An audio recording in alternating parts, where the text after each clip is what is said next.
smoking marijuana. Marijuana. I think it's about time we legalize marijuana. The legalization of marijuana. Marijuana without penalty. Decriminalization of marijuana.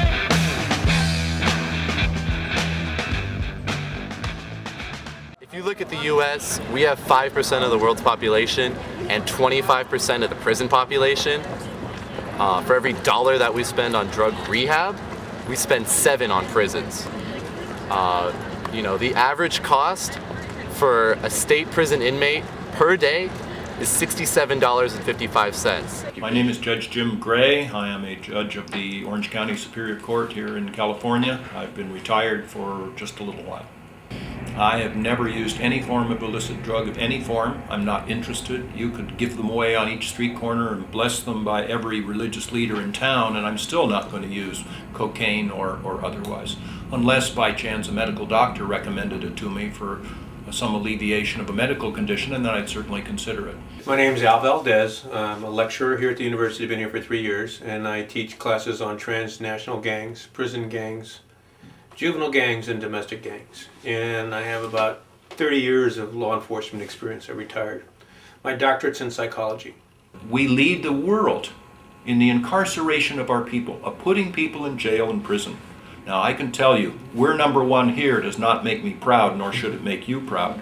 So that's expensive too. And if the human issue doesn't get it, the arresting of a single mother of 3 children, making her children then orphans and having them go into the Child Protective Services and the rest, if that sort of human issue doesn't get you, the financial effort will.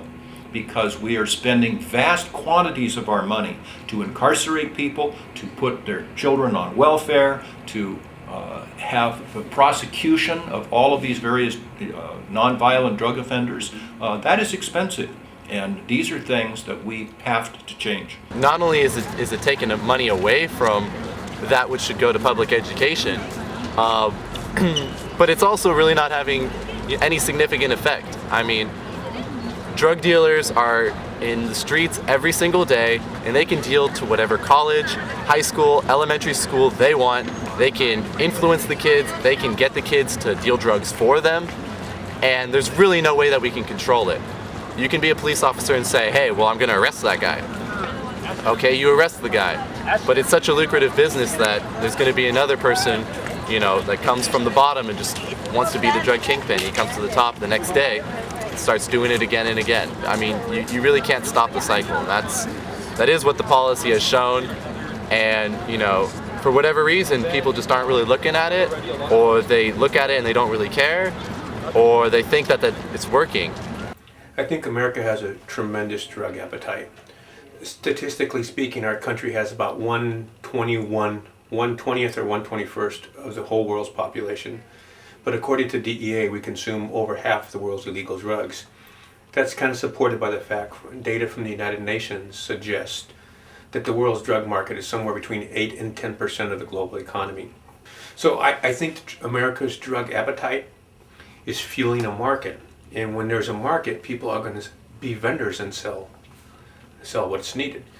In America today, the research published by the Department of Justice clearly suggests that the number one way street gangs and prison gangs make money is through drug sales. And obviously so. There's a tremendous market, there's a business opportunity, it's easy to make money, and the money's non-taxable. Based on my experience as a criminal defense attorney in the Navy JAG, former U.S. prosecutor, a federal prosecutor in Los Angeles, and a judge for 25 years on the bench here in Orange County, it just was clear to me that we were not doing it right with regard to our nation's drug policy. If you look at California, our number one crop, marijuana.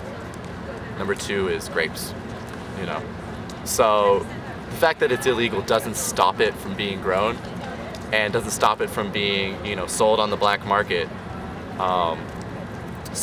You could generate lots of taxes. You could generate lots of revenue for the state.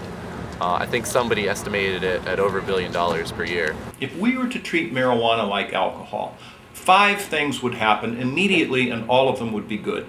The first thing is that we as taxpayers in California would save at least $1 billion that now we spend in a futile effort to eradicate marijuana and also to prosecute and incarcerate nonviolent marijuana users. Now that's $1 billion. And again, you can tell how successful we are in its eradication because it's the largest cash crop in our state. The number two thing that would happen is we could tax it. And recently, Betty Yee, who is the chairwoman of the State Board of Equalization, they're the tax revenue gathering group of the state. She said that we would make about $1.3 billion every year in the state of California alone just by the taxes. So that now is $2.3 or so billion to the good in our budget deficit.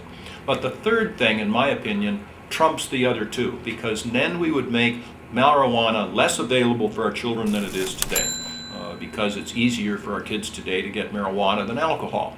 So that is really important as well. The fourth thing, just to trace this out, the whole medical marijuana issue would pretty much evaporate, which would be a good thing.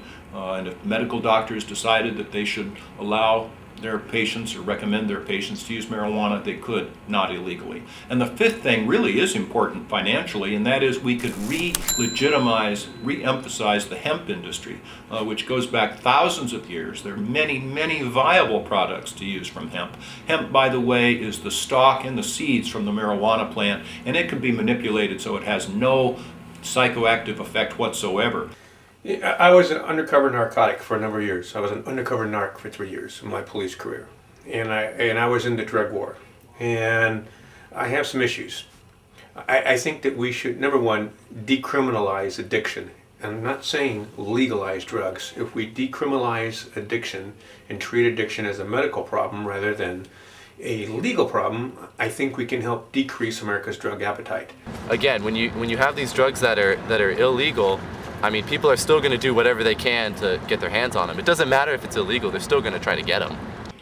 The thing that you or I can do to help our country, the most patriotic thing, in my opinion, that we can do to help our country is to repeal drug prohibition.